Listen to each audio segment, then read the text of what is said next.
Develop a fortune state of mind, state of mind. It's time for a date with, time for a date with the Dorseys.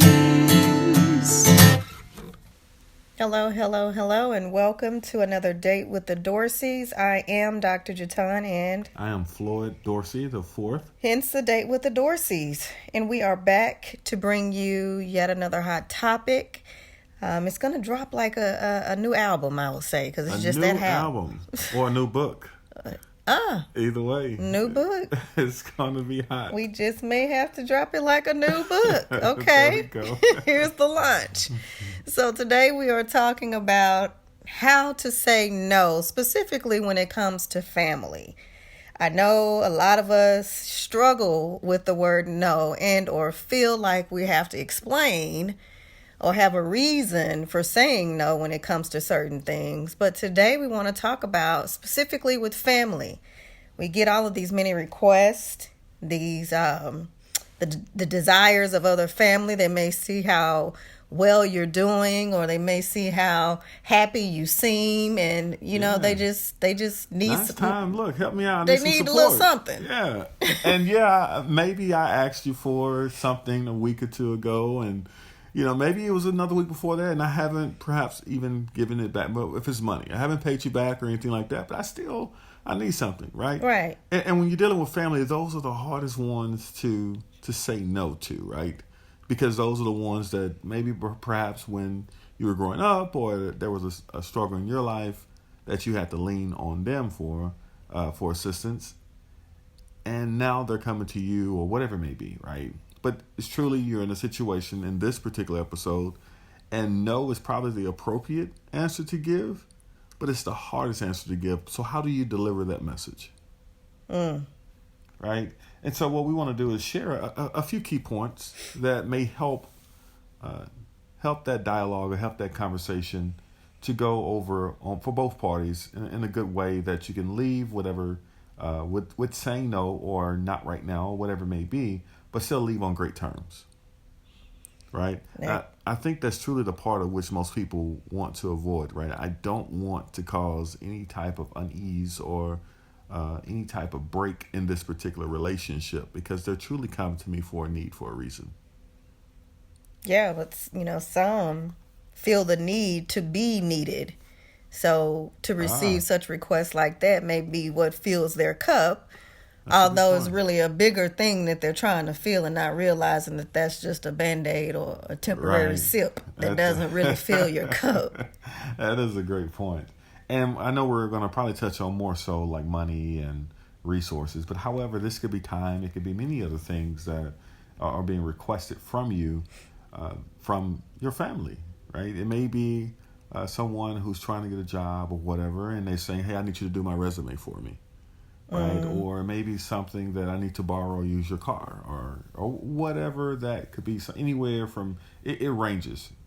So you're in a situation, you meet that request, and so what do? And truly, in your heart or whatever your gut or whatever you're feeling, the answer is really no. There are some times where we won't tackle that in this discussion, when you say yes and how to say yes and things of that nature. But it's really when you truly either don't have it to give, or you don't feel comfortable doing it. But how do you deliver that message with respect that leaves both parties, leaves the relationship intact? Well, you've left one out. Okay. Or you've given so much that now it's time to cut ties. That's it. That could very well be the case. Sometimes that's the case, and we got to realize there's a time that we have to just say no for that reason. It's time to cut it off. You've exhausted it. I've enabled you enough. Mm-hmm. Now it's time for you to stand on your own two feet to make it happen. So one of the first things we'll say is, before saying no, or before or whenever you're addressed with that request or question, is you want to understand the nature or the true need to evaluate the request within itself. So what is the true need? So one comes to ask me for, hey, let me borrow $5,000 or whatever that dollar amount, $500 or $10. It may vary for different people. But the thing I want to understand is, you're coming to me for a reason. And in a lot of cases, if it's a repeat occurrence or a repeat offender or whatever it may be. I really want to understand what's going on, because you may be coming to me for money, but the answer to your situation may not even be monetary. It may be something that could be done to address the root cause, what's driving your need. Perhaps, maybe I can point you in a direction to help you find a job, or find a better job, or maybe it is we can look at your budget and how you spend the money. You make enough money, you have enough resources coming in, but how are you allocating those dollars to the debt or to whatever it is that you're spending that money on? Is there a problem there for just shopping?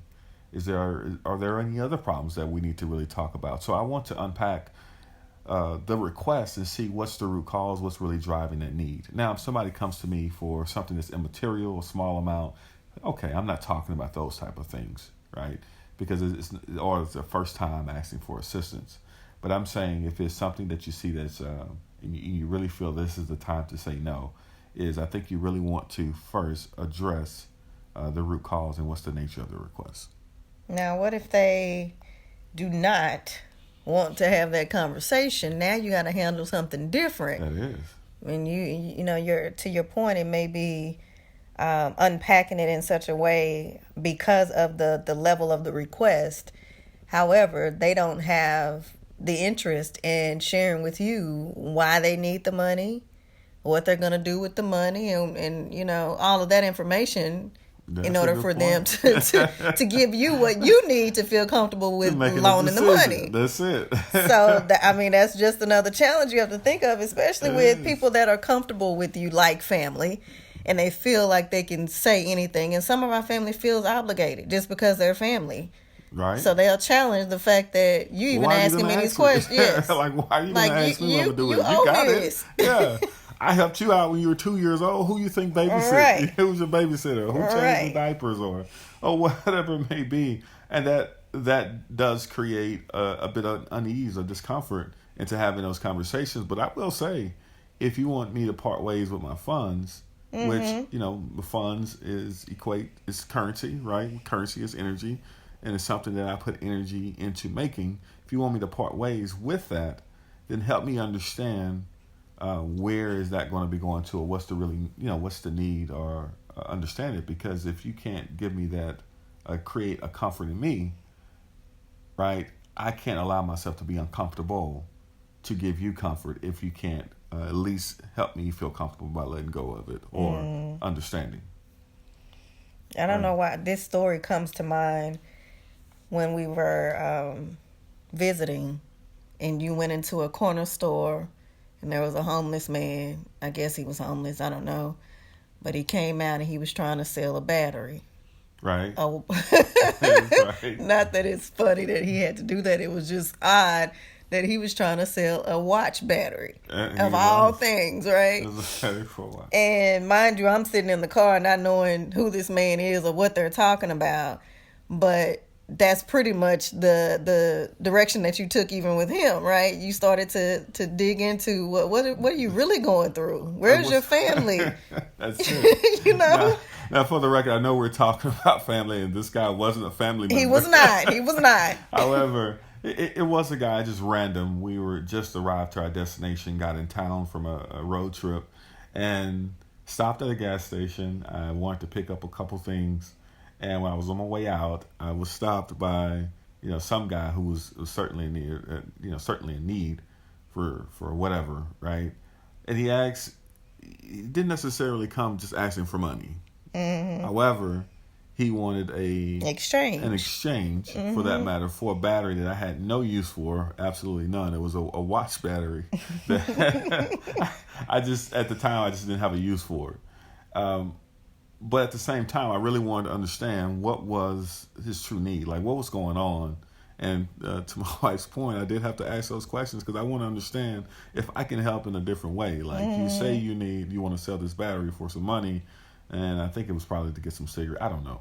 But I wanted to see if there's something else bigger that we could address. Right. Was it, did you just, fell on your luck? It was a bad day. You just needed food, and maybe I can help in that area, or help point you and give you more advice or more information, as opposed to just saying, hey, here's some money, just get away, get gone. But I really do want to help people in a different way, and not always just throwing money at it. Right.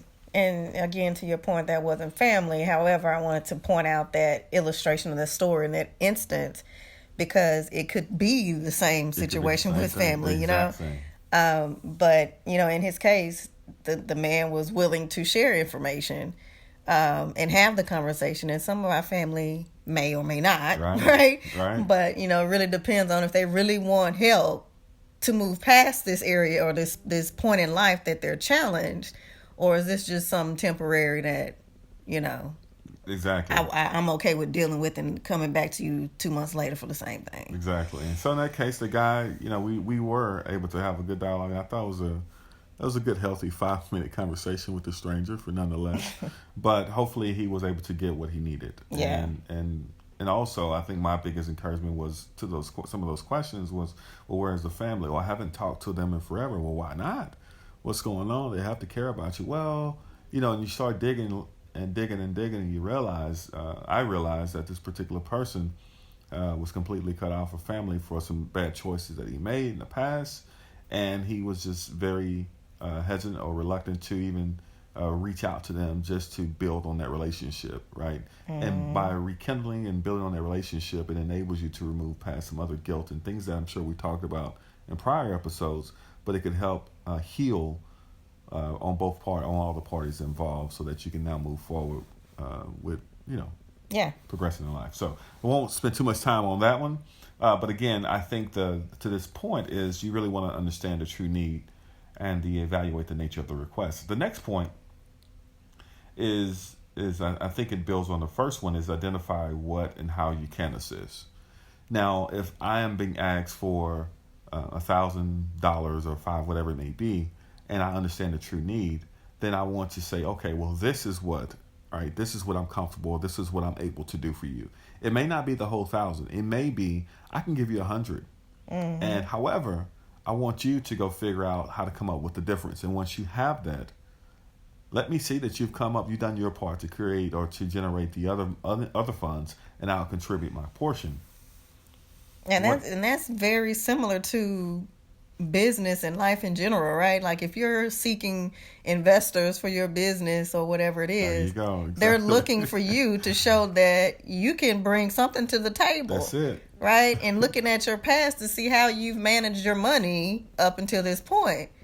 And the same goes here, because if the person that you're asking for assistance from really truly loves you and cares about, the betterment of you and your future, this is what you would be appreciative of, is someone first analyzing what the request is, and then now to your second point, really knowing how to share that and help them through it. Exactly. Yeah. So how do we build on, now that you've given me this information, I don't want you to just be giving it and telling me this information just for not. I'm asking for it for a reason. Now, based on what you said, I feel a little bit more comfortable, but this is the amount that I feel comfortable with. Or I don't feel comfortable, still don't feel comfortable giving you the money per se, but let me help you because I see your deeper need is finding a job or finding something else. So I know people I can introduce you to. Let's help work on your resume. Let's help work on your bio and any approaches that are necessary to help you secure a job, so that you're not in a situation to have to continue to come back to ask me or anyone else for funds or for money, for that matter. Yeah. Right?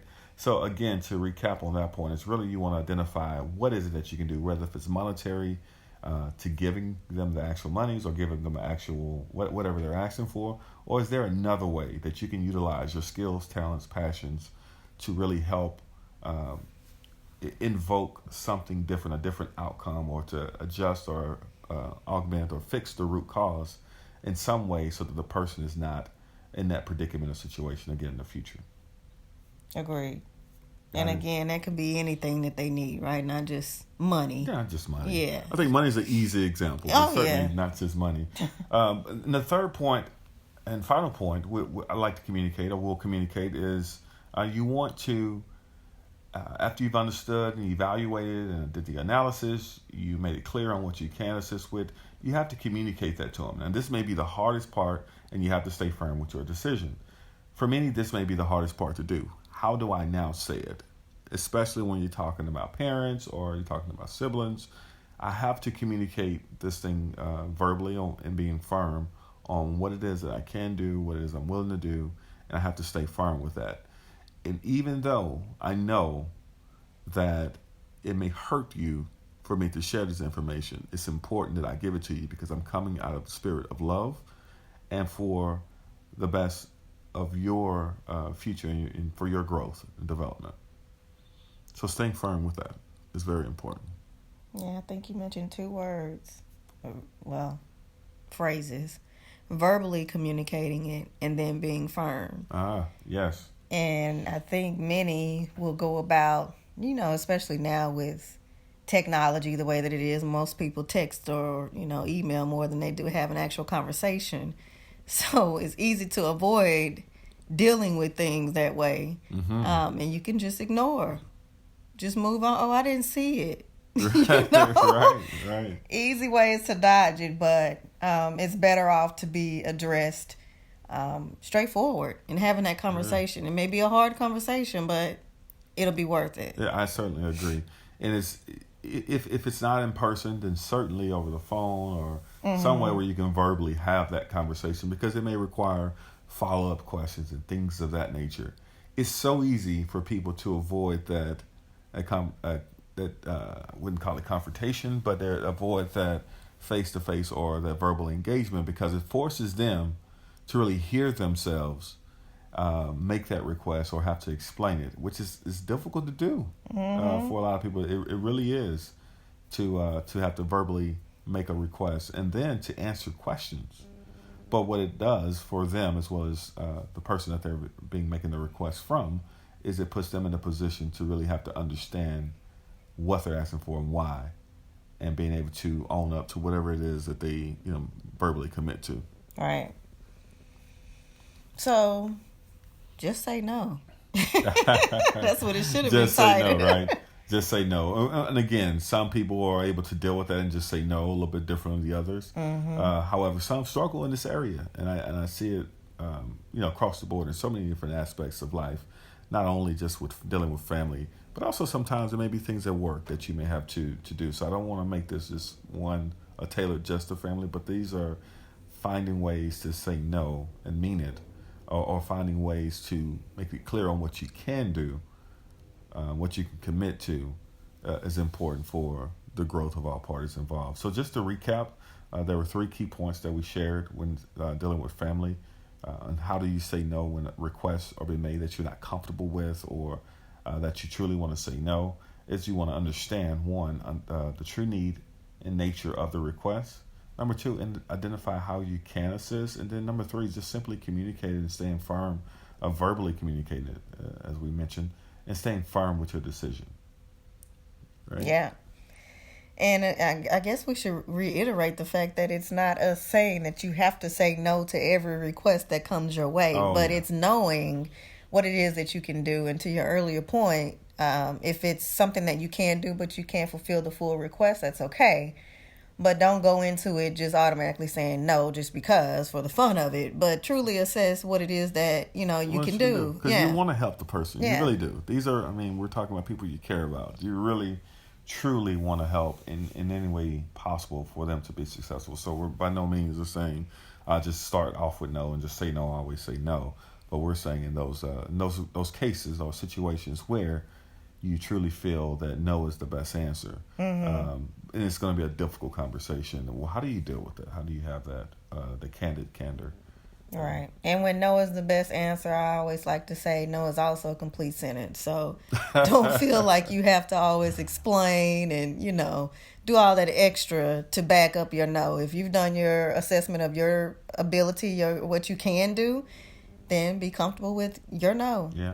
And this will also force each individual to know your own, right? To know your own and manage your own finances, or know your own time, or know your own resources. You have to really have an inventory on where you stand at any given point, and not, make it clear. I certainly don't recommend some people will be sitting heavy on their heart by saying no, but don't feel obligated to go in debt and to do things like that, because people do it all the time. You have to go in debt for these particular situations, and now I'm left with an empty cup with nothing, with nothing to even quench my own thirst. And if that's the case, once your cup is empty and you've given all you can give, what is left for you to sustain? Because everyone you've given to are always coming to you and pulling from you. But you certainly need that reservoir for yourself to stay full so that you can easily overflow. And that's where we want to get to, where we just constantly overflowing on others in an abundant way, but you have to maintain your full cup. Absolutely. Great way to close out. So with that, we are going to call it another great episode. Another great episode and a date with the Dorseys. Because we could not afford not to record There you today. go. So we hope that you enjoyed this session. As usual, if you want to get in contact with us, give us some feedback, testimonials, or any recommendations on topics you'd like to hear us talk about, email us at support@fortuneenterprise.com, IVTUNE enterprise.com. Until next time, we're wishing you a wonderful rest of your week. Bye. Bye. Develop a fortune state of mind, state of mind. It's time for a date with, time for a date with the Dorseys.